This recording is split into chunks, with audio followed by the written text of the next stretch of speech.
अरे भाई रहने देना, मिल गई शेरवानी, ढूंढ ली हमने। तुमको तो आंखों के सामने बैल भी खड़ा हो तो नजर नहीं आता।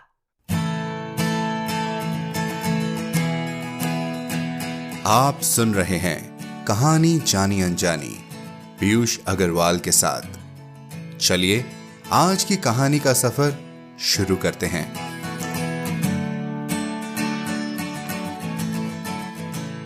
नमस्कार दोस्तों, आप सबको लोहरी, मकर संक्रांति और पोंगल की बहुत बहुत शुभकामनाएं। आशा करते हैं आप सब अपने परिवार वालों के साथ हैं और ये त्योहार मना रहे होंगे, लेकिन घर के अंदर। और हम फिर से आप सबका बहुत बहुत धन्यवाद करना चाहेंगे Amazon म्यूजिक पर हमें टॉप 2 फिक्शन पॉडकास्ट में लाने के लिए। आपके पैगाम हम तक लगातार पहुंच रहे हैं। शरद महेश्वरी जी लिखते हैं कि उन्होंने अभी तक एपिसोड 20 तक सुना है और सारी कहानियों को बहुत पसंद कर रहे हैं। उन्हें डोर, जामुन का पेड़, एक और इंसान, सती, काबुली वाला जैसी कहानियां सुनकर बहुत खुशी हुई। धन्यवाद शरद जी, आपके स्नेह भरे ईमेल के लिए। आप भी हमें लिख सकते हैं hello@piyushagarwal.com पर, एप्पल पॉडकास्ट पर रिव्यू और स्पॉटिफाई पर हमें रेट भी कर सकते हैं। अब जब मौका नए साल के पहले त्योहार का और खुशी भरा है, तो क्यों ना आपको एक गुदगुदाती कहानी सुनाएं। हमें पता है कि पहली मुस्कुराहट तो आपको कहानी का नाम सुनकर ही आ जाएगी। तो हमारी आज की कहानी है चचा छक्कन ने तस्वीर टांगी, जिसे लिखा है सैयद इम्तियाज अली ताज ने। सैयद इम्तियाज अली ताज उर्दू अदब के एक मशहूर नाटककार थे। अपने 1922 में लिखे अनारकली नाटक के लिए ये सबसे ज्यादा याद किए जाते हैं। यह नाटक सैकड़ों बार मंचन हुआ और इस पर भारत और पाकिस्तान में फीचर फिल्में बनी, जिसमें 1960 की भारतीय फिल्म मुगले आजम शामिल है। सलीम 1918 में इन्होंने एक मैगजीन भी पब्लिश किया, जिसे कहकशा के नाम से जाना जाता है। वो थिएटर की दुनिया में भी एक एक्टर और डायरेक्टर दोनों की तरह भाग लेते थे। इनके बारे में और जानकारी के लिए हमारी वेबसाइट piyushagarwal.com पर जाएं। तो बस चलिए और अब मिलते हैं चचा छक्कन से और देखते हैं उनके कारनामे।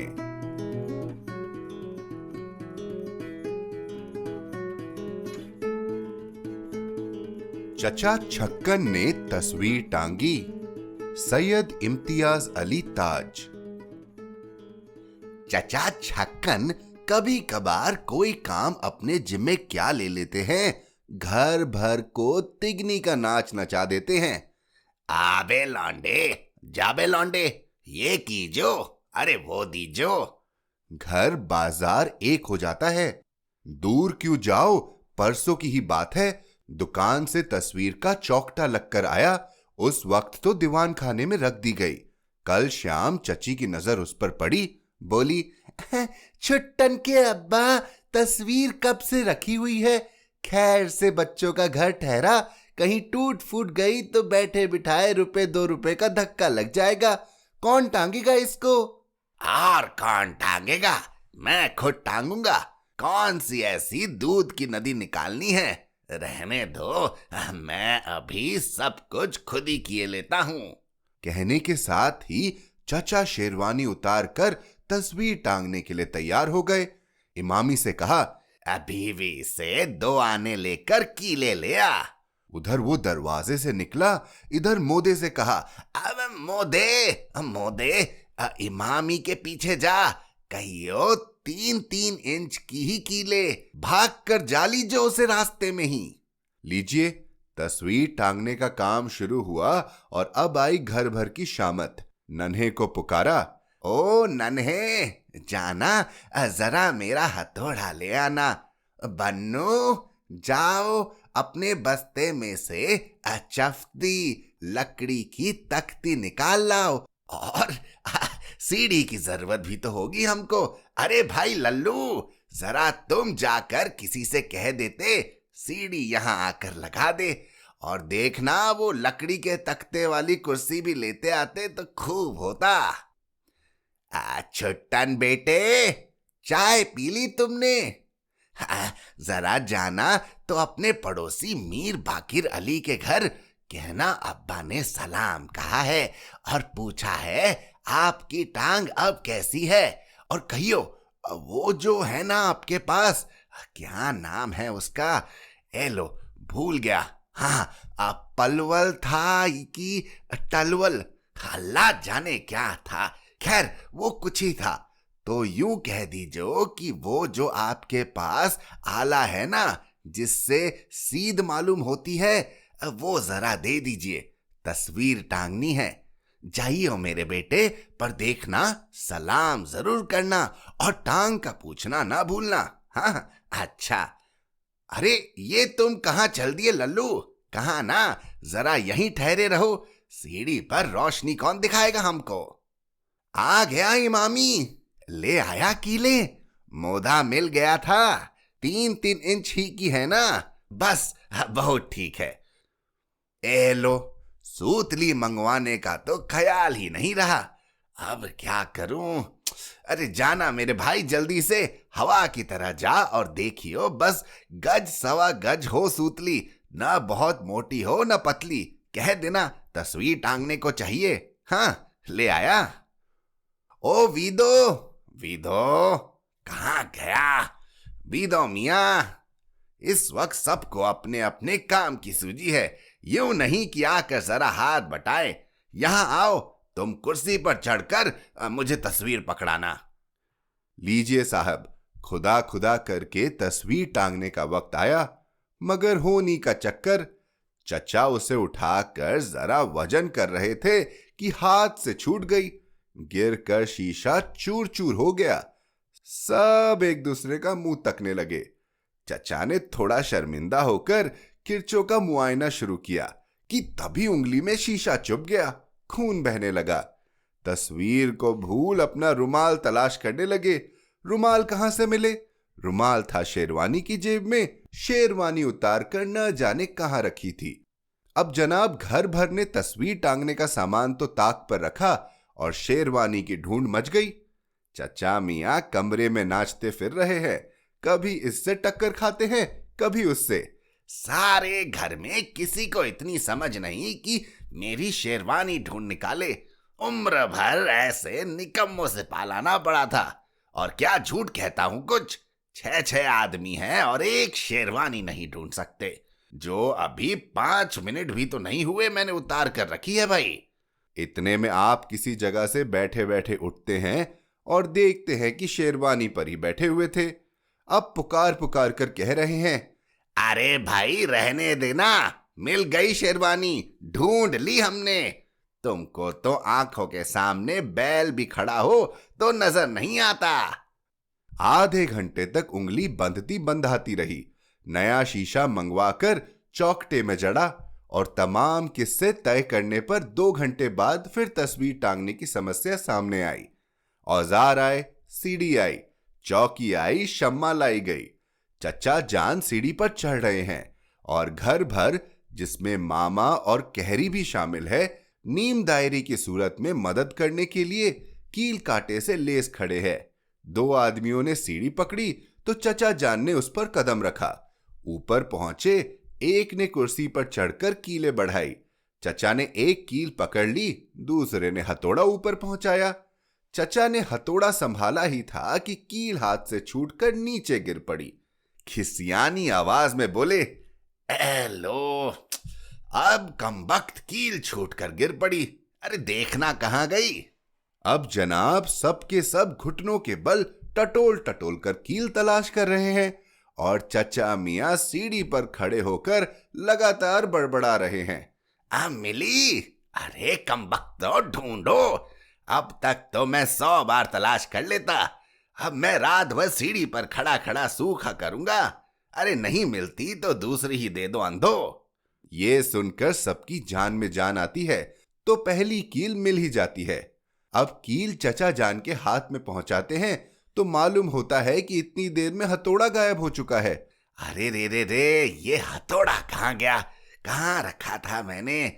लाहौल वला कुव्वत, उल्लू की तरह आंखें फाड़कर मेरा मुंह क्या देख रहे हो? 7 आदमी और किसी को मालूम नहीं हथौड़ा मैंने कहाँ रख दिया।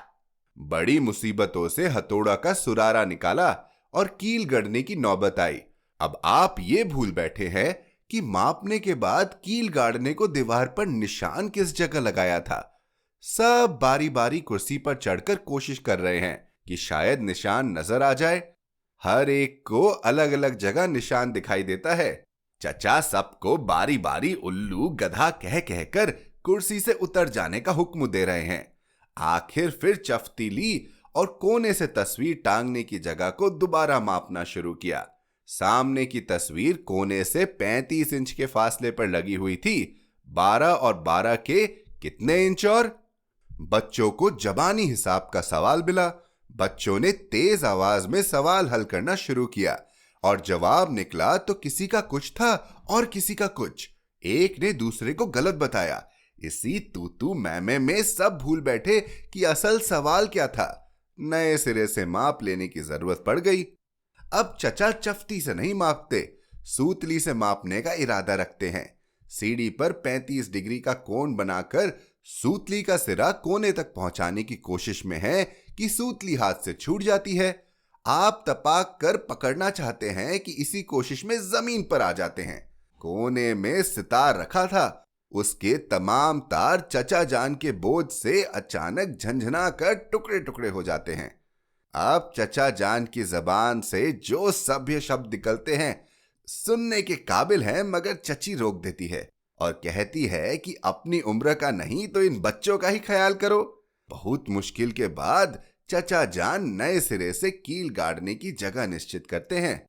बाएं हाथ से उस जगह कील रखते हैं और दाएं हाथ से हथौड़ा संभालते हैं। पहली ही चोट जो पड़ती है तो सीधी हाथ के अंगूठे पर। आप सी करके हथौड़ा छोड़ देते हैं, वो नीचे जाकर गिरता है किसी के पांव पर। हाय हाय ओफो, और मार डाला शुरू हो जाती है। चची जल भुनकर कहती है, यूं कील ठोकना हुआ करे तो मुझे 8 रोज पहले खबर दे दिया कीजिए, मैं बच्चों को लेकर मई के चली जाया करूं, और नहीं तो। चचा लज्जित होकर जवाब देते हैं, ये औरत जात भी बात का बतंगड़ ही बना लेती हैं। यानी हुआ क्या जिस पर ये ताना दिए जा रहे हैं? आइंदा हम किसी काम में दखल ना दिया करेंगे। अब नए सिरे से कोशिश शुरू हुई।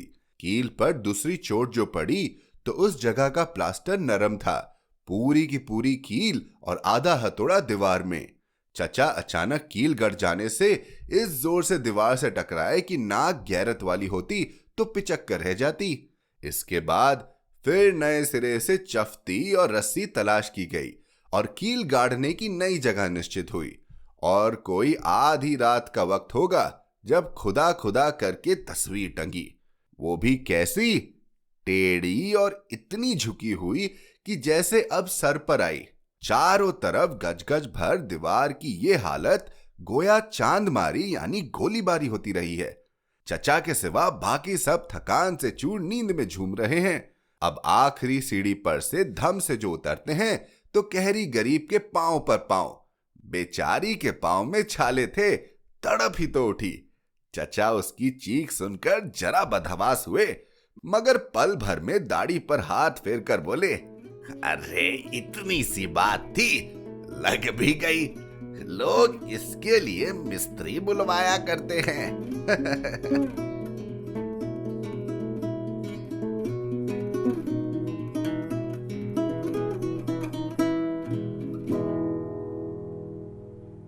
तो दोस्तों, कैसी लगी आपको आज की कहानी?